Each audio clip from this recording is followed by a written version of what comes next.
Всем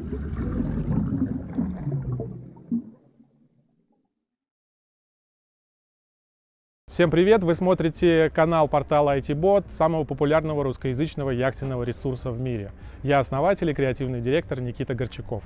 И сегодня мы запускаем серию видео о марке яхт Nordhavn. Nordhavn — это американский бренд, под которым производится линейка экспедиционных яхт траулерного типа. Эти лодки — настоящие вездеходы, надежные, крепкие, и именно на них вы можете отправиться в кругосветное путешествие. Компания Nordhavn была основана в 1978 году в Соединенных Штатах Америки, в Калифорнии. И по сей день она радует своих пользователей новейшими лодками, которые выделяются своей комфортабельностью и надежностью. Nordhavn 41 – наследница легендарной 40-й модели, на которой основатель верфи Nordhavn совершил кругосветное путешествие за 27 недель. Nordhavn 40 – это единственная серийная моторная яхта в этом размере, до 50 футов, которая обогнула весь земной шар, что само по себе невероятно. 41-я модель тоже так может, ее ходовые качества еще лучше. У нее более низкий профиль за счет объединения рулевой рубки с салоном, ватерлиния расположена ниже обычного, уменьшенное водоизмещение на 15% и на 60% более эффективные винты, чем у 40-й модели. Эффективный ход Nordhavn 41 находится в границах между от 6,5 и почти до 8 узлов. Расход топлива при этом составит от 1,5 до 2,5 литров на морскую милю. При этом на 6 узлах эта лодка может пройти на одном баке более 3000 морских миль, то есть у нее трансатлантический честный запас хода. По этому параметру лучшей яхты в мире в этом размере еще нет. В создании этой модели участвовало ведущее голландское конструкторское бюро Vripak. Они отвечали за гидродинамику корпуса, и с учетом того, что Vripak с 60-х годов создал более 6000 водоизмещающих высококлассных яхт, можно не сомневаться, что и тут они вложили всю душу и весь свой опыт в создание этой яхты.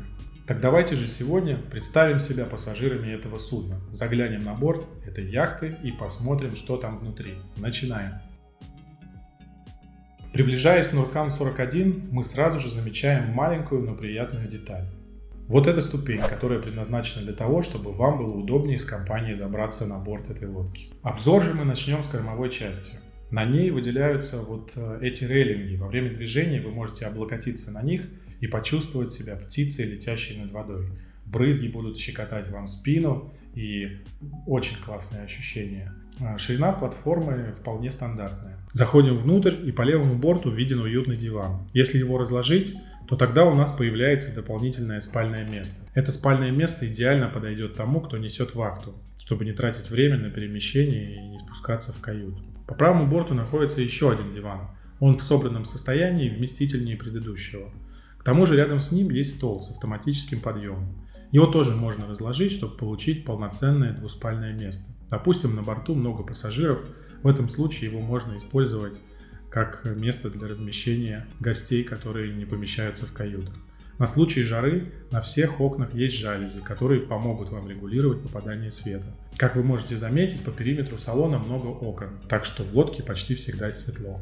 Дальше мы видим электрический щиток. На нем выведены все 12-вольтовые потребители, то есть все освещение, помпы, вода и остальное. В случае необходимости вы можете одним движением отключить нужный прибор. Например, хотите сэкономить энергию или вам нужно что-то отремонтировать. Все максимально красиво и просто оформлено, и любой человек может разобраться в этом электрическом щитке. Напротив щитка у нас есть телевизор. На яхте может поместиться экран до 43 дюймов. Прямо за ним находится холодильник и морозильник. Холодильник вместительностью 102 литра, что в принципе немало для такой лодки. Камбус на Nordhavn 41 супер удобный. Большая плита с 4 конфорками. Плюс сверху есть вытяжка с подсветкой. Из интересного, прямо перед глазами у вас небольшой иллюминатор. Вы можете любоваться видами, пока готовите.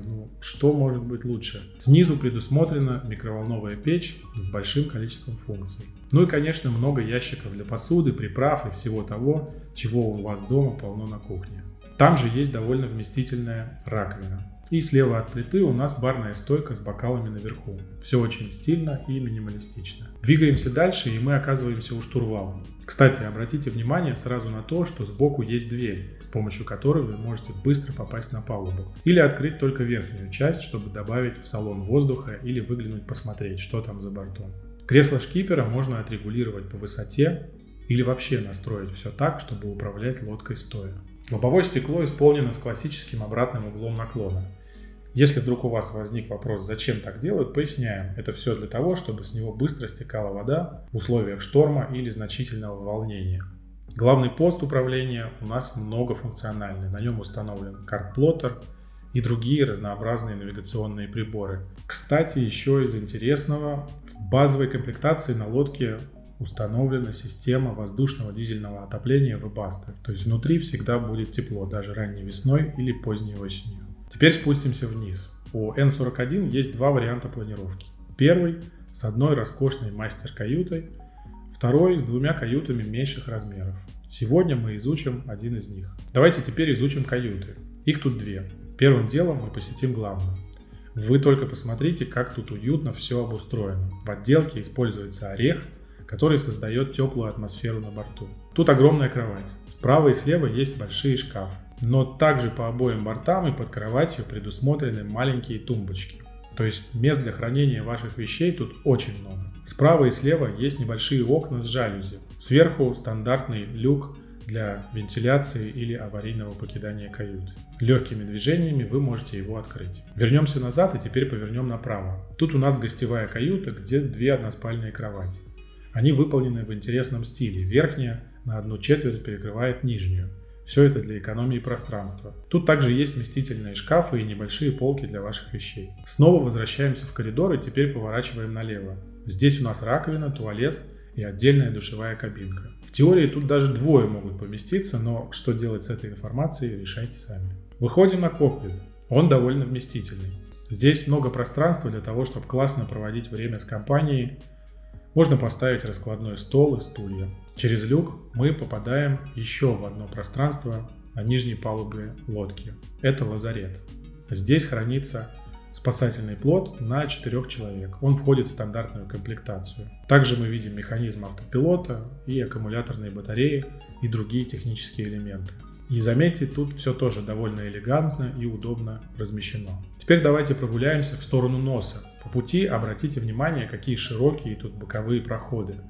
Также посмотрите на безопасные высокие рейлинги. Даже при сильной качке вы можете быть уверены, что за вами не придется нырять. На баке, как обычно, можно разместить съемные подушки для загорания.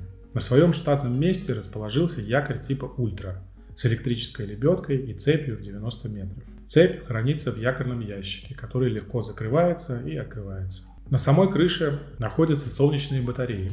Еще один люк, кран-балка, мачта с навигационным оборудованием и огнями. Но ее главное преимущество в том, что она на время может опускаться, и вы сможете пройти под низкими мостами, например, в Питере. Вернемся в камбус, и не для того, чтобы пообедать. Просто именно отсюда у нас есть доступ к машинному отделению. Спустившись сюда, мы обнаруживаем два двигателя марки Beta Marine, каждый мощностью 75 лошадиных сил. Топливные баки находятся за двигателями. Также тут есть топливные фильтры, которые могут переключаться с одного на другой. Есть система кондиционирования воздуха, система стабилизации качки и большие системы пожаротушения Fireboy с автоматической блокировкой. Так как на лодке два двигателя, то в случае отказа одного из них лодка может поддерживать крейсерскую скорость даже при значительном ветре и встречном течении. Возвращаясь к ходовым показателям, при движении со скоростью 8 узлов двигатели 41 модели работают примерно на 50% мощности, что обеспечивает низкий расход топлива и хороший уровень шума. Благодаря этому модель Nordhavn одна из лучших в своем классе. В соответствии с хорошей морской практикой в машинном отделении подписано вообще все, то есть на каждом элементе есть хорошо читаемые лейблы. Так что в случае чего вы не запутаетесь и сможете самостоятельно провести ремонт. Не знаете, как именно? Для этого на лодке предусмотрен подробный мануал, где расписаны схемы работы всех систем лодки. Подытожив вышесказанное, хочется сказать, что Nordhavn 41 это, пожалуй, единственная серийная моторная яхта в этом размере, которая является настоящим карманным экспедиционным судном. Стандартная комплектация лодки очень богатая. Лодка готова идти прямо со стапелей верфи в кругосветку. Это одна из немногих 40-футовых яхт океанского класса, построенная по стандартам рабочих лодок, то есть она невероятно стабильна, надежна и, что не менее важно, ремонтопригодна. В общем, эта лодка на все времена, и она точно подойдет вам, если вы давно мечтали о кругосветке, но не хотите идти под парусом. Ну что, как вам эта лодка? Напишите ваши комментарии, как вам Nordhavn 41 и какие бы функции или фишки вы бы хотели, чтобы верфь добавила в свои будущие модели. Подписывайтесь на канал, все самые крутые обзоры яхт только на ATBoat. Пока!